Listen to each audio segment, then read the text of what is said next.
that's chronic.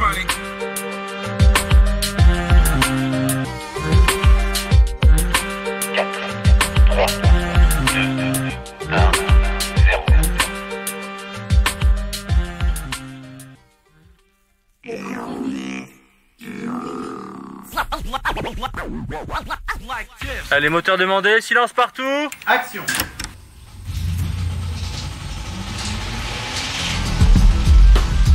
Dans les prochaines 24 heures, vous découvrirez les rues et les choix.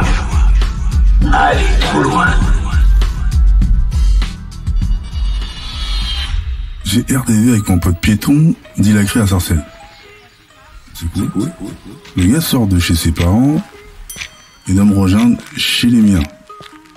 Donc trajet simple, il vient d'Anières, ligne 13, puis ligne 2, puis Gare du Nord, dit Petit Kinshasa. Et enfin Sarcelles, dit Petit Israël. Jusque-là, pas de quoi pavoiser. Mais à Petit Kin, tout est possible. Été 2000, Gare du Nord, affrontement.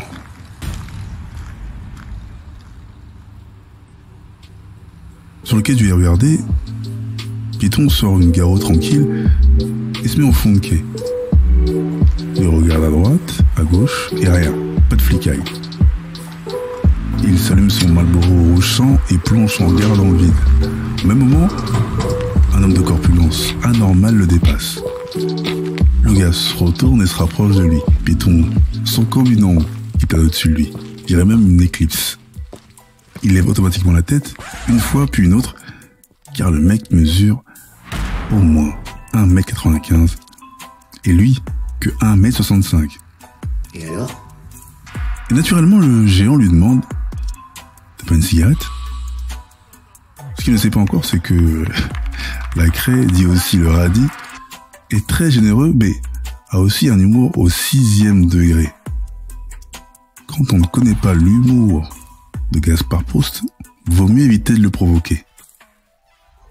Mon pote regarde le mec, regarde son paquet, regarde le mec, regarde son paquet.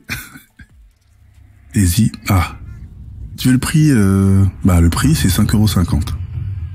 En plus t'es moche. Je te trouve moche perso. Je pense que le docteur a dû gifler ta mère quand t'es né. Ça, je suis sûr que c'est ça. Franchement. Après cette réflexion qui sort de nulle part, il replonge son regard dans le vide. Et le monstre en face de lui monte le ton et lui dit maintenant qu'il veut prendre le paquet entier. La craie réplique qu'il ne lui donnera pas une seule cigarette. Monstror, c'est comme ça qu'on va l'appeler, hein, Monstror. Il monte en pression directe. Et simplement, il va l'écraser comme une crêpe. Piéton se redresse. Il sent en danger de mort ou en fin de vie. Et là, il commence à faire le philosophe. Il demande pourquoi, forcément, quand quelqu'un demande une cigarette, t'es forcé de lui en donner une. T'as le droit de dire non. Et donc, s'il a pas d'oseille, il peut la barbesse là où les paquets sont abordables. Il l'aura à moitié prix, au moins. Il a pas le temps de finir sa plaidoirie, Monstror lui met une gauche directe. Et boum, Piéton s'allonge par terre comme s'il avait sommeil. Et là, ce que Monstror ignore, c'est que ce petit bonhomme a le même corps que Roxy, en plus d'être hyperactif. Piéton se relève comme un vampire qui sort de son cercueil et enchaîne droite, gauche, coup de pied dans les couilles, au même moment où le géant allait lui prendre son paquet. Le Monstror tombe à genoux, les gens sur le quai du RERD foncent tous sur la bagarre. Monstror se plie de douleur, Piéton sautille comme une sauterelle. Je comprends rien. Et le dé arrive. Donc les gens arrivent à maîtriser Monstror, écarter Piéton. Mais Monstror, il a envie de le bouffer, Piéton. Donc là, c'est 5, 6, 7 personnes qui sont sur lui pour le bloquer.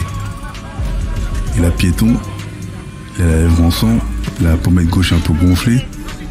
Il se faufile, boum, et il glisse dans le dé directement. Et je me dis, peu importe, la personne qui est en face de toi, dans un affrontement, quel qu'il soit, faut jamais la sous-estimer.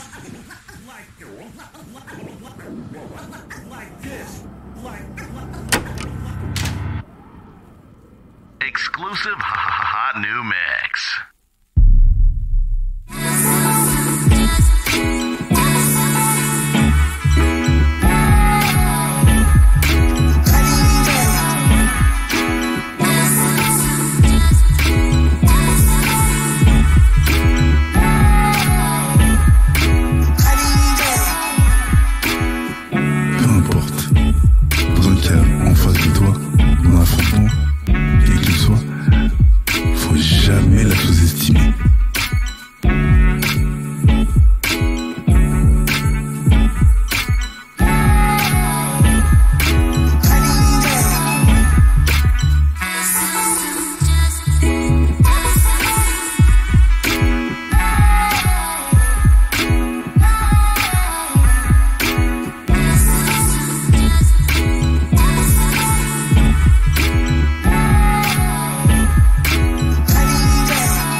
C'est bon, je l'ai épinglé.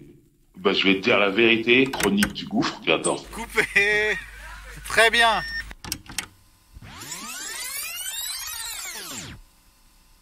Cet épisode est produit par Balik, Kevin et Jolo Chaco pour LCDG Prod. À la réalisation, au montage et au mix, Jolo pour Angel Prod. Conception visuelle, art graphique, Rémi Lemaire.